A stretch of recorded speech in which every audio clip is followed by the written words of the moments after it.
নমস্কার বন্ধুরা, বাংলার পাকশালায় আপনাদের সকলকে স্বাগত জানাই। আমার আজকের রেসিপি হলো পটল পোস্ত। এই পটল পোস্ত বানানো যতটা সহজ আর খেতেও সুস্বাদু হয়। তো চলুন দেখে নেওয়া যাক আজকের রেসিপিটি। পটল পোস্ত বানানোর জন্য এখানে আমি পটলের খোসাগুলোকে ভালো করে ছাড়িয়ে নিয়ে জল দিয়ে ধুয়ে পরিষ্কার করে নিয়েছি।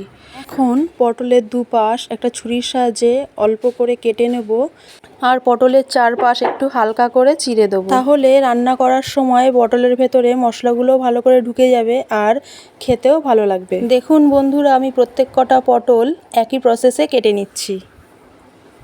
এখন পটলগুলো সব কাটা হয়ে গেছে। এই পটল পোস্ত বানানোর জন্য যে মশলাটা লাগবে সেটা আমি রেডি করে নেব। তার জন্য একটা মিক্সিং জারে 3 চামচ পোস্ত, 1 চামচ কালো সর্ষে আর 1 চামচ জিরে আর 4টে কাঁচা পাকা লঙ্কা দিয়ে মিহি পেস্ট তৈরি করে নেব। দেখুন পেস্টটা আমার রেডি হয়ে গেছে। এখন রান্নাটা শুরু করার জন্য প্রথমেই আমি কড়াইয়ে পরিমাণ মতন সর্ষের তেল দিয়ে দেবো। তেলটা ভালো করে গরম হয়ে এলে ওই তেলের মধ্যে কেটে রাখা পটলগুলো দিয়ে দেবো আর তার মধ্যে 1 চামচ নুন দিয়ে পটলগুলো ভালো করে ভেজে নেব। আর এই পটলগুলো ভাজার সময় এখানে আমি গ্যাসের ফ্লেমটা মিডিয়ামে রেখেই আস্তে আস্তে 5 মিনিট ধরে পটলগুলো ভেজে নিয়েছি। দেখুন বন্ধুরা, পটলগুলো আমার ভালো করে ভাজা হয়ে গেছে। এখন পটলগুলো আমি এক এক করে অন্য একটি পাত্রে তুলে নেব।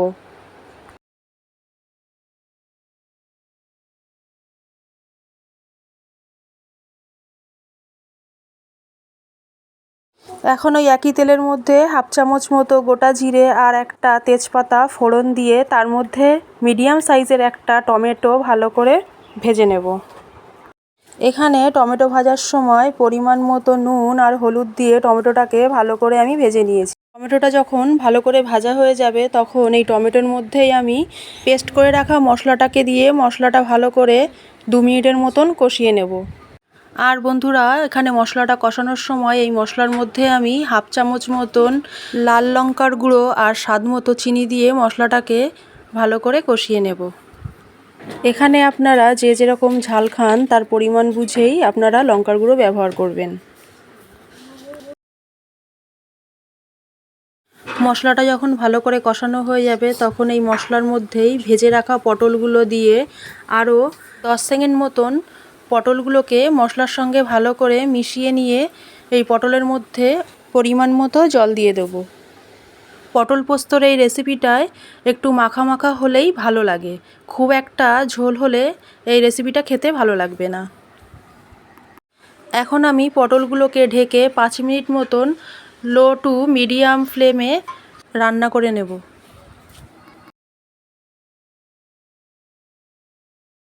5 মিনিট পর ঢাকনাটা খুলে পটলটাকে একটু ভালো করে নাড়িয়ে নেব। দেখুন পটলটা আমার প্রায় রেডি হয়ে গেছে।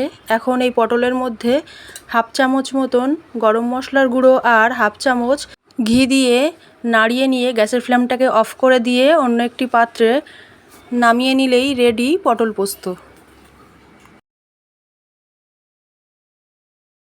আপনাদের যদি আমার এই রান্নাটা ভালো লেগে থাকে তাহলে অবশ্যই একটা লাইক করে দেবেন আর কমেন্টে জানাবেন। আর আপনারা যদি আমার চ্যানেলে নতুন হয়ে থাকেন তাহলে চ্যানেলটাকে সাবস্ক্রাইব করে দেবেন। আজকের মতো এই পর্যন্তই।